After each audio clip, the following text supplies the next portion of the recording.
Chapter 44.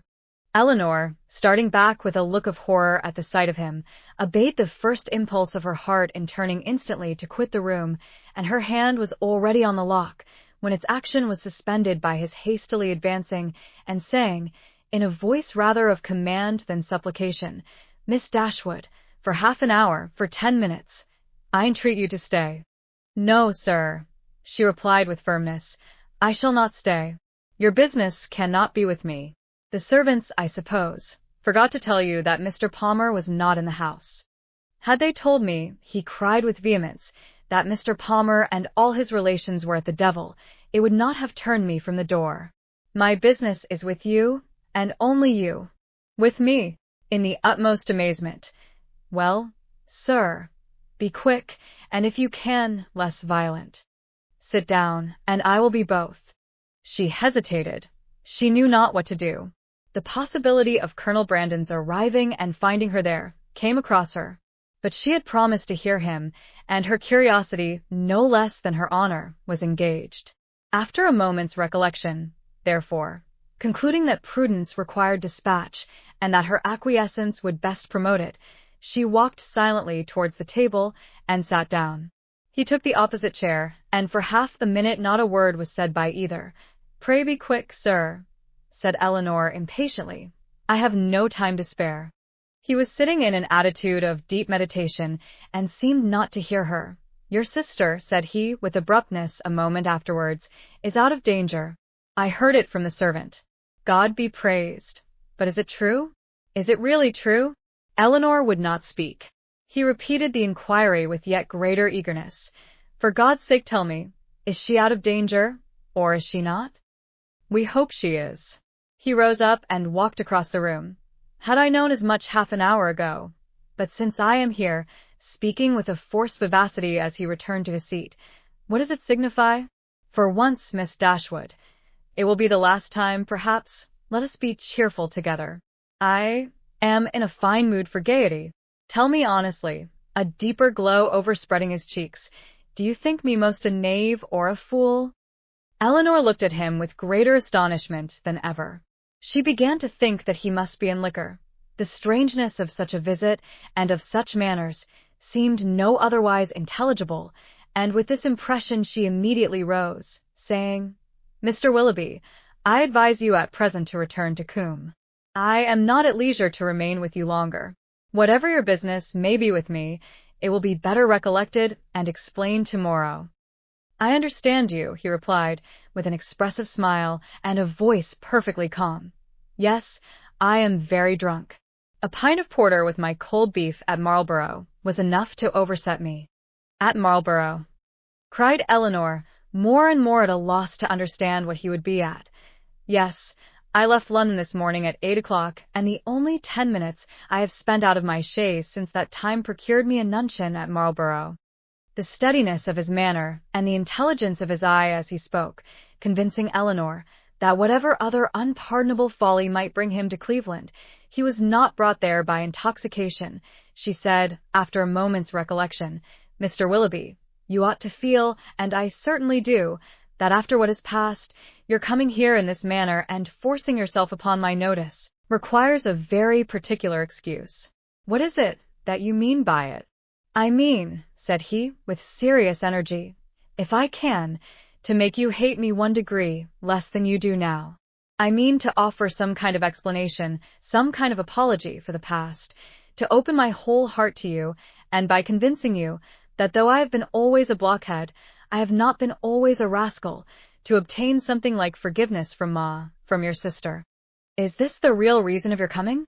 "Upon my soul it is," was his answer, with a warmth which brought all the former Willoughby to her remembrance, and in spite of herself made her think him sincere. "If that is all, you may be satisfied already, for Marian does. She has long forgiven you." "Has she?" he cried, in the same eager tone. "Then she has forgiven me before she ought to have done it.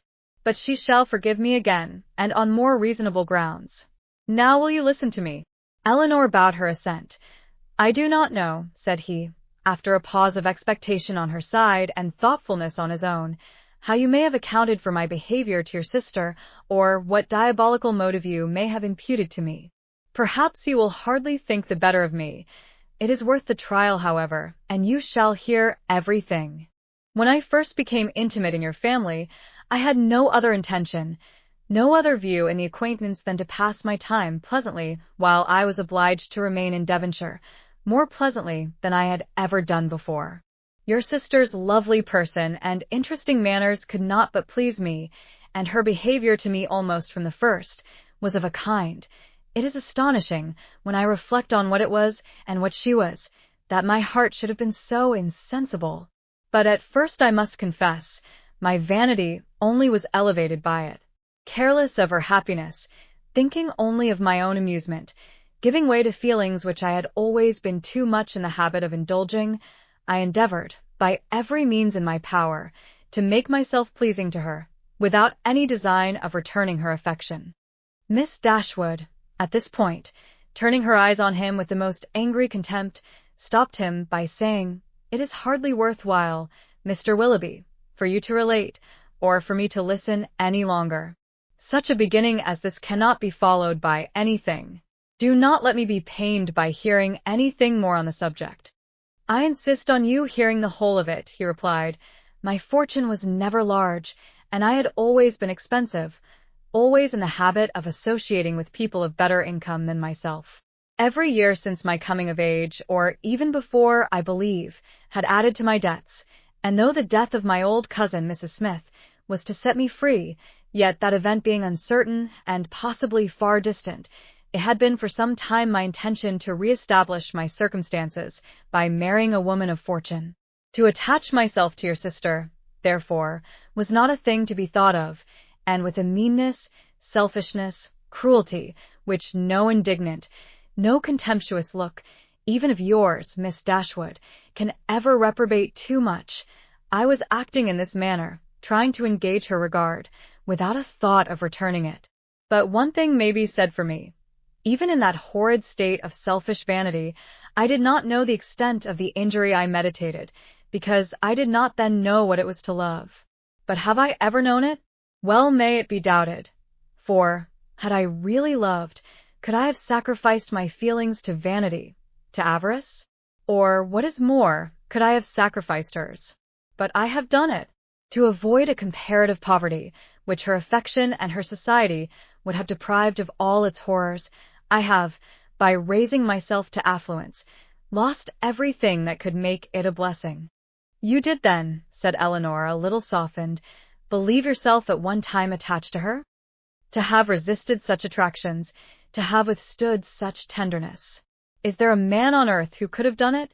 Yes, I found myself, by insensible degrees, sincerely fond of her, and the happiest hours of my life were what I spent with her when I felt my intentions were strictly honorable and my feelings blameless.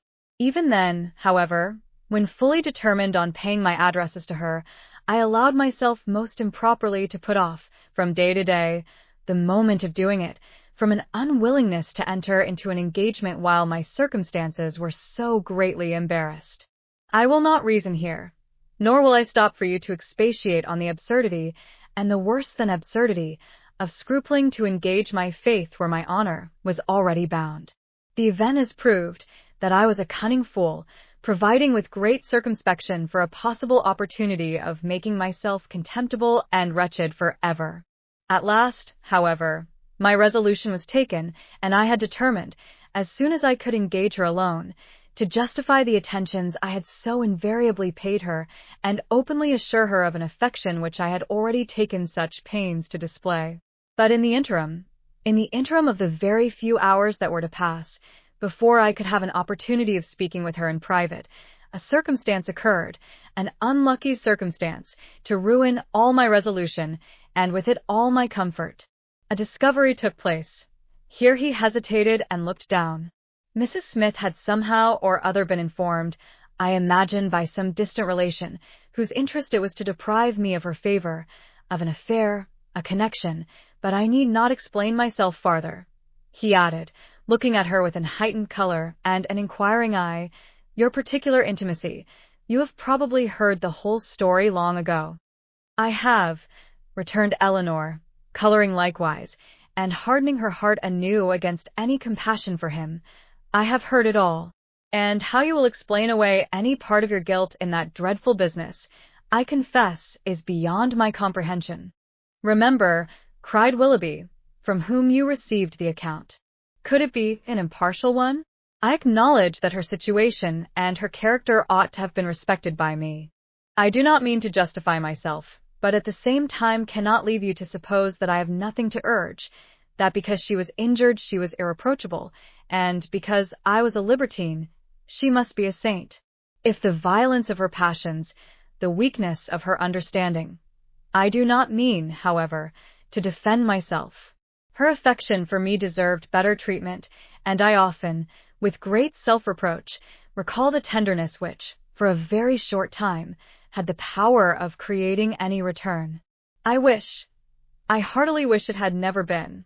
But I have injured more than herself, and I have injured one, whose affection for me, may I say it, was scarcely less warm than hers, and whose mind, oh, how infinitely superior. Your indifference, however, towards that unfortunate girl, I must say it, unpleasant to me as the discussion of such a subject may well be, your indifference is no apology for your cruel neglect of her. Do not think yourself excused by any weakness, any natural defect of understanding on her side, in the wanton cruelty so evident on yours. You must have known that while you were enjoying yourself in Devonshire pursuing fresh schemes, always gay, always happy, she was reduced to the extremest indigence. But, upon my soul, I did not know it, he warmly replied. I did not recollect that I had omitted to give her my direction, and common sense might have told her how to find it out. Well, sir, and what said Mrs. Smith? She taxed me with the offence at once, and my confusion may be guessed. The purity of her life, the formality of her notions, her ignorance of the world. Everything was against me. The matter itself I could not deny, and vain was every endeavour to soften it. She was previously disposed, I believe, to doubt the morality of my conduct in general, and was moreover discontented with the very little attention, the very little portion of my time that I had bestowed on her, in my present visit. In short, it ended in a total breach. By one measure, I might have saved myself. In the height of her morality, good woman, she offered to forgive the past, if I would marry Eliza. That could not be, and I was formally dismissed from her favour and her house. The night following this affair, I was to go the next morning, was spent by me in deliberating on what my future conduct should be. The struggle was great, but it ended too soon. My affection for Marianne, my thorough conviction of her attachment to me, it was all insufficient to outweigh that dread of poverty, or get the better of those false ideas of the necessity of riches, which I was naturally inclined to feel, and expensive society had increased. I had reason to believe myself secure of my present wife, if I chose to address her, and I persuaded myself to think that nothing else in common prudence remained for me to do. A heavy scene, however, awaited me, before I could leave Devonshire. I was engaged to dine with you on that very day. Some apology was therefore necessary for my breaking this engagement. But whether I should write this apology, or deliver it in person, was a point of long debate. To see Marianne, I felt, would be dreadful, and I even doubted whether I could see her again, and keep to my resolution. In that point, however, I undervalued my own magnanimity, as the event declared, for I saw her, and saw her miserable, and left her miserable, and left her hoping never to see her again. "Why did you call, Mr. Willoughby?" said Elinor, reproachfully. A note would have answered every purpose. Why was it necessary to call? It was necessary to my own pride. I could not bear to leave the country in a manner that might lead you, or the rest of the neighbourhood, to suspect any part of what had really passed between Mrs. Smith and myself, and I resolved therefore on calling at the cottage, in my way to Honiton. The sight of your dear sister, however, was really dreadful, and, to heighten the matter, I found her alone. You were all gone, I do not know where. I had left her only the evening before, so fully, so firmly resolved within myself on doing right. A few hours were to have engaged her to me for ever, and I remember how happy, how gay were my spirits as I walked from the cottage to Allenham, satisfied with myself, delighted with everybody. But in this, our last interview of friendship, I approached her with a sense of guilt that almost took from me the power of dissembling. Her sorrow, her disappointment, her deep regret, when I told her that I was obliged to leave Devonshire so immediately, I never shall forget it. United too with such reliance, such confidence in me. Oh, God, what a hard-hearted rascal I was. They were both silent for a few moments. Elinor first spoke. Did you tell her that you should soon return? I do not know what I told her, he replied impatiently. Less than was due to the past, beyond a doubt, and in all likelihood much more than was justified by the future. I cannot think of it. It won't do't. Then came your dear mother to torture me farther, with all her kindness and confidence. Thank heaven! It did torture me. I was miserable. Miss Dashwood, you cannot have an idea of the comfort it gives me to look back on my own misery. I owe such a grudge to myself for the stupid, rascally folly of my own heart, that all my past sufferings under it are only triumph and exultation to me now. Well, I left all that I loved, and went to those to whom, at best, I was only indifferent. My journey to town, traveling with my own horses, and therefore so tediously, no creature to speak to, my own reflections so cheerful. When I looked forward, everything so inviting. When I looked back at Barton, the picture so soothing. Oh, it was a blessed journey. He stopped. Well, sir, said Elinor, who, though pitying him, grew impatient for his departure. And this is all? All? No. Have you forgot what passed in town? That infamous letter? Did she show it you? Yes, I saw every note that passed.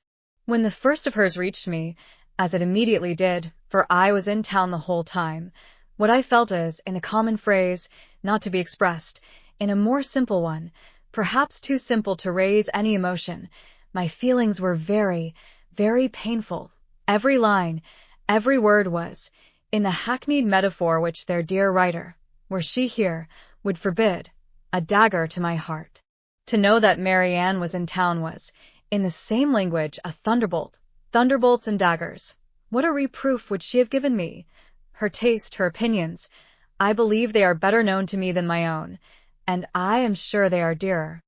Elinor's heart, which had undergone many changes in the course of this extraordinary conversation, was now softened again, yet she felt it her duty to check such ideas in her companion as the last. This is not right, Mr. Willoughby. Remember that you are married. Relate only what in your conscience you think necessary for me to hear. Marianne's note, by assuring me that I was still as dear to her as in former days, that in spite of the many, many weeks we had been separated, she was as constant in her own feelings, and as full of faith in the constancy of mine as ever, awakened all my remorse. I say awakened, because time and London, business and dissipation, had in some measure quieted it, and I had been growing a fine hardened villain, fancying myself indifferent to her, and choosing to fancy that she too must have become indifferent to me, talking to myself of our past attachment as a mere idle, trifling business, shrugging up my shoulders in proof of its being so, and silencing every reproach, overcoming every scruple, by secretly saying now and then, I shall be heartily glad to. Here she is well married. But this note made me know myself better. I felt that she was infinitely dearer to me than any other woman in the world, and that I was using her infamously. But everything was then just settled between Miss Grey and me. To retreat was impossible. All that I had to do was to avoid you both. I sent no answer to Marianne, intending by that to preserve myself from her farther notice, and for some time I was even determined not to call in Berkeley Street, but at last, judging it wiser to affect the air of a cool, common acquaintance than anything else, I watched you all safely out of the house one morning, and left my name. Watched us out of the house. Even so, you would be surprised to hear how often I watched you, how often I was on the point of falling in with you. I have entered many a shop to avoid your sight, as the carriage drove by. Lodging as I did in Bond Street, there was hardly a day in which I did not catch a glimpse of one or other of you, and nothing but the most constant watchfulness on my side, a most invariably prevailing desire to keep out of your sight, could have separated us so long. I avoided the Middletons as much as possible, as well as everybody else who was likely to prove an acquaintance in common. Not aware of their being in town, however, I blundered on Sir John, I believe, the first day of his coming, and the day after I had called at Mrs. Jennings's. He asked me to a party, a dance at his house in the evening. Had he not told me as an inducement that you and your sister were to be there, I should have felt it too certain a thing to trust myself near him. The next morning brought another short note from Marianne, still affectionate, open, artless, confiding, everything that could make my conduct most hateful. I could not answer it. I tried, but could not frame a sentence. But I thought of her, I believe, every moment of the day. If you can pity me, Miss Dashwood, pity my situation as it was then. With my head and heart full of your sister, I was forced to play the happy lover to another woman. Those 3 or 4 weeks were worse than all. Well, at last, as I need not tell you, you were forced on me, and what a sweet figure I cut. What an evening of agony it was. Marianne, beautiful as an angel on one side, calling me Willoughby in such a tone. Oh, God! Holding out her hand to me, asking me for an explanation, with those bewitching eyes fixed in such speaking solicitude on my face. And Sophia, jealous as the devil on the other hand, looking all that was, well, it does not signify. It is over now. Such an evening. I ran away from you all as soon as I could, but not before I had seen Marianne's sweet face, as white as death. That was the last look I ever had of her, the last manner in which she appeared to me. It was a horrid sight. Yet when I thought of her today as really dying, it was a kind of comfort to me to imagine that I knew exactly how she would appear to those who saw her last in this world. She was before me, constantly before me, as I traveled, in the same look and hue. A short pause of mutual thoughtfulness succeeded. Willoughby, first rousing himself, broke it thus. Well, let me make haste and be gone. Your sister is certainly better, certainly out of danger. We are assured of it. Your poor mother, too, doting on Marianne. But the letter, Mr. Willoughby, your own letter, have you anything to say about that? Yes, that in particular. Your sister wrote to me again, the very next morning. You saw what she said. I was breakfasting at the Ellisons, and her letter, with some others, was brought to me there from my lodgings. It happened to catch Sophia's eye before it caught mine, and its size, the elegance of the paper, the handwriting altogether, immediately gave her a suspicion. Some vague report had reached her before of my attachment to some young lady in Devonshire, and what had passed within her observation the preceding evening had marked who the young lady was, and made her more jealous than ever. Affecting that air of playfulness, therefore, which is delightful in a woman one loves, she opened the letter directly, and read its contents. She was well paid for her impudence. She read what made her wretched. Her wretchedness I could have borne, but her passion, her malice, at all events it must be appeased. And, in short, what do you think of my wife's style of letter-writing? Delicate, tender, truly feminine, was it not? Your wife. The letter was in your own handwriting. Yes, but I had only the credit of servilely copying such sentences as I was ashamed to put my name to. The original was all her own happy thoughts and gentle diction. But what could I do? We were engaged, everything in preparation, the day almost fixed, but I am talking like a fool. Preparation. Day. In honest words, her money was necessary to me, and in a situation like mine, anything was to be done to prevent a rupture. And after all, what did it signify to my character in the opinion of Marianne and her friends, in what language my answer was couched? It must have been only to one end. My business was to declare myself a scoundrel, and whether I did it with a bow or a bluster was of little importance. I am ruined for ever in their opinion, said I to myself. I am shut out for ever from their society. They already think me an unprincipled fellow. This letter will only make them think me a blackguard one. Such were my reasonings, as, in a sort of desperate carelessness, I copied my wife's words and parted with the last relics of Marianne. Her 3 notes, unluckily they were all in my pocketbook, or I should have denied their existence, and hoarded them forever. I was forced to put them up and could not even kiss them. And the lock of hair, that too I had always carried about me in the same pocketbook, which was now searched by Madame with the most ingratiating virulence, the dear lock, every memento was torn from me. You are very wrong, Mr. Willoughby, very blamable, said Elinor, while her voice, in spite of herself, betrayed her compassionate emotion. You ought not to speak in this way, either of Mrs. Willoughby or my sister. You had made your own choice.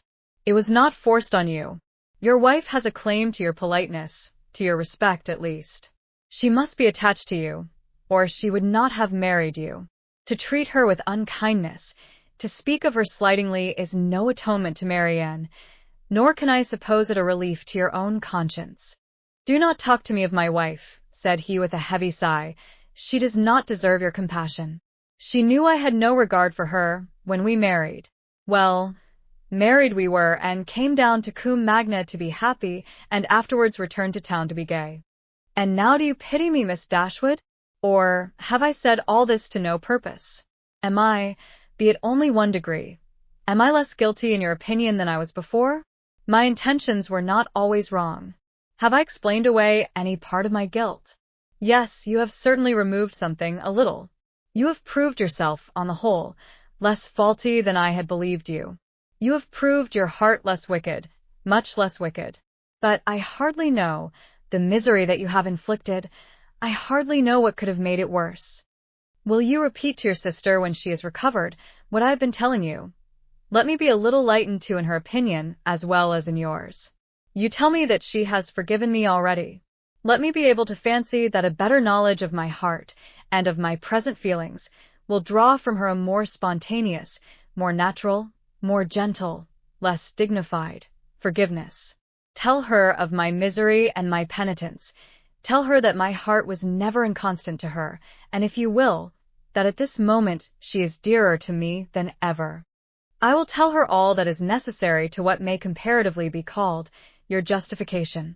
But you have not explained to me the particular reason of your coming now, nor how you heard of her illness. Last night in Drury Lane lobby I ran against Sir John Middleton, and when he saw who I was for the first time these 2 months, he spoke to me. That he had cut me ever since my marriage, I had seen without surprise or resentment.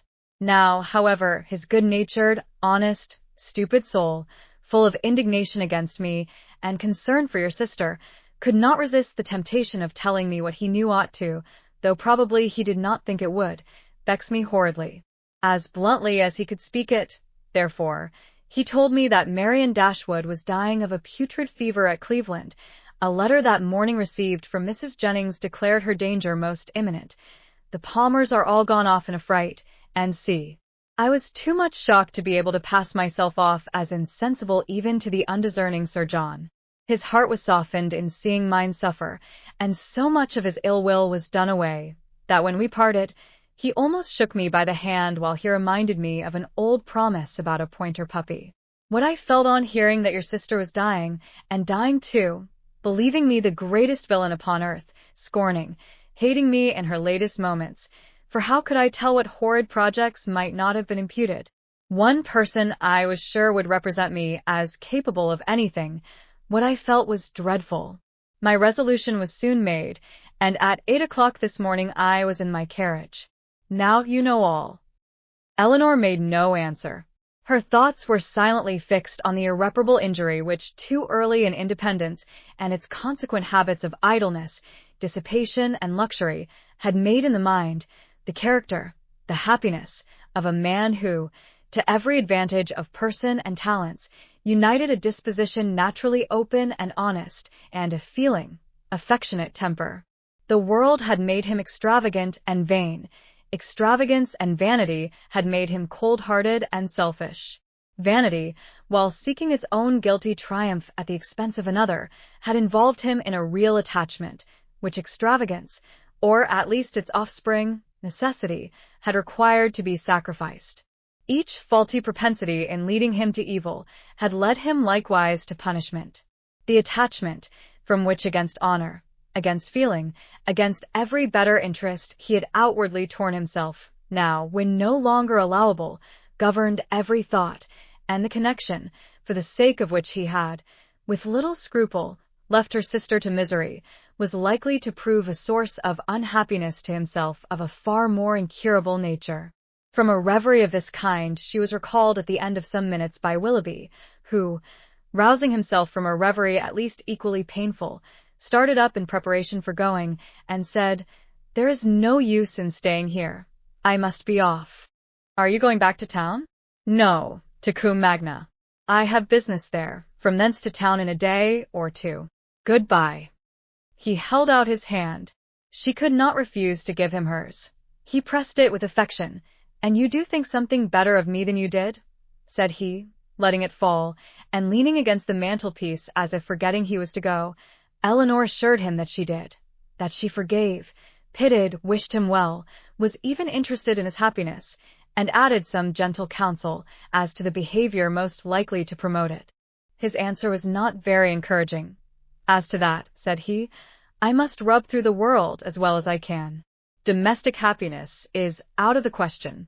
If, however, I am allowed to think that you and yours feel an interest in my fate and actions, it may be the means, it may put me on my guard, at least it may be something to live for. Marianne, to be sure, is lost to me for ever. Were I even by any blessed chance at liberty again—" Elinor stopped him with a reproof. "Well," he replied, "once more good-bye. I shall now go away, and live in dread of one event." "What do you mean?" "Your sister's marriage. You are very wrong. She can never be more lost to you than she is now.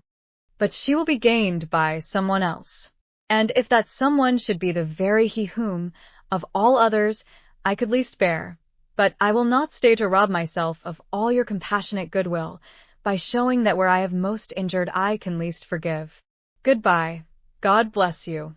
And with these words, he almost ran out of the room.